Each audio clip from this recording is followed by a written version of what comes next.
Plusieurs joueurs sont passés avec plus ou moins de réussite sous les couleurs de la sélection togolaise. Certains de ces joueurs ont aujourd'hui disparu du paysage médiatique et de l'environnement des éperviers.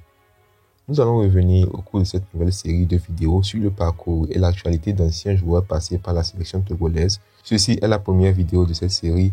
Bienvenue sur la Mégole et bon visionnage.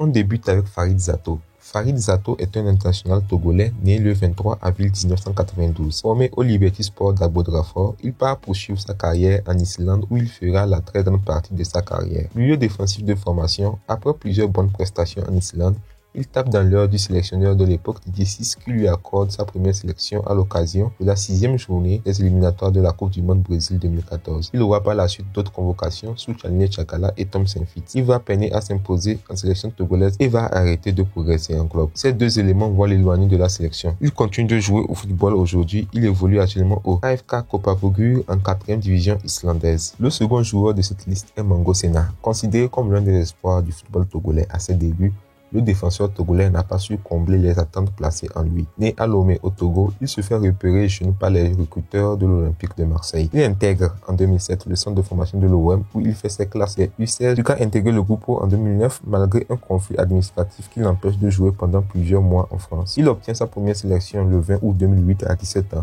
en entrant en jeu contre la RDC et inscrit son premier but en sélection quelques mois plus tard, le 11 février 2009 contre le Burkina Faso. Son manque de régularité en club ainsi que ses performances pas toujours convaincantes en sélection vont l'éloigner du nid des éperviers. Il compte à ce jour une dizaine de sélections avec les éperviers et joue depuis 3 saisons au FC Kofran en 4e division suisse. Le troisième joueur de notre liste est Salifou Mustafa. Joueur majeur de la sélection togolaise des années 2000 au début des années 2010, le milieu de terrain togolais s'est imposé pendant une décennie au sein du groupe togolais même si ses performances en club n'étaient souvent pas à la hauteur. Passé par plusieurs clubs européens comme le Stade Brestois en France ou encore Aston Villa en Angleterre, il a disputé 3 CAN et une Coupe du Monde avec les éperviers du Togo. Son âge ainsi que son manque de compétition continue en club vont le mettre à l'écart de la sélection. Il continue d'évoluer actuellement à 41 ans au RB Petrosport München en amateur en Allemagne. Nous poursuivons avec Cédric Vincent. Cédric Vincent est un gardien international togolais né le 6 mars 1989 à Marseille.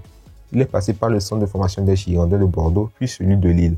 Cependant, il n'arrive pas à décrocher de contrat professionnel durant ces deux passages. Finalement, il fera sa carrière entre la nationale 3e division française et la nationale 3, l'équivalent de la 5e division française. Avec les éperviers, il obtient sa première sélection sous Henri Stambouli en 2008 à seulement 18 ans. Il a passé près de 10 ans en sélection dans un rôle de doublure, voire de 3e gardien. Finalement, il compte une quinzaine de sélections avec les éperviers et est actuellement sans club après une dernière saison à l'US Avranches en 2023-2024. Avant de continuer cette vidéo, cliquez sur le bouton s'abonner et activez la cloche de notification pour ne rien manquer. En vous abonnant, vous soutenez notre passion et notre dévouement à créer un contenu de qualité pour vous divertir et vous informer. Autre joueur sur notre liste, Komlan Agbenyanda.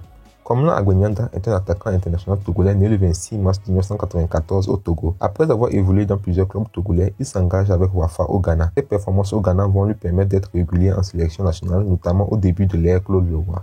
Il va ensuite évoluer à l'ASEC Mimosa en Côte d'Ivoire et dans les clubs amateurs en Allemagne. Après des débuts prometteurs, il ne convainc pas sur le long terme et n'est plus retenu par les sélectionneurs des éperviers du Togo. Il aura au final une quinzaine de sélections pour 3 buts inscrits. Il évolue aujourd'hui au VfB von Horsten en 6e division allemande. Poursuivons avec Alban Saba. Alban Saba est un défenseur togolais né le 22 juin 1992 au Togo. Il fait toute sa formation en Allemagne, notamment à Schalke 04 où il devient professionnel. Il a également eu des sélections avec les U18 allemands. Cependant, il ne parvient jamais à percer en Allemagne. Il décide alors de rejoindre la sélection togolaise, alors entraînée par Tchalné Tchakala en 2014. Il est cependant très décevant lors de son arrivée en sélection et ne sera plus retenu par les autres sélectionneurs. En club, sa carrière ne décolle pas non plus. Malgré qu'il soit formé à Schalke 04, il ne s'y impose jamais et fait sa carrière principalement en 4e et 5e division allemande. Il met finalement un terme à sa carrière à seulement 29 ans après une dernière saison au FSV Francfort en D4 allemande. Enfin, nous terminons avec Francis Koné. Francis Koné est un attaquant international togolais qui est né le 20 novembre 1990 en Côte d'Ivoire. Il décide de défendre les couleurs du pays de sa mère et rejoint donc les éperviers du Togo en 2013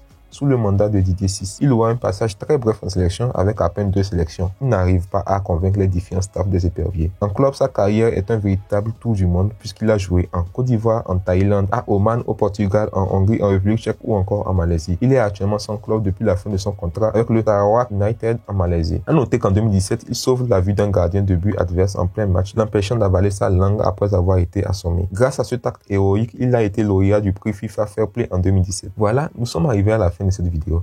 J'espère que vous avez apprécié le contenu que nous avons partagé aujourd'hui. Si c'est le cas, n'oubliez pas de liker cette vidéo, de vous abonner à notre chaîne et d'activer les notifications pour ne rien manquer de nos prochaines publications.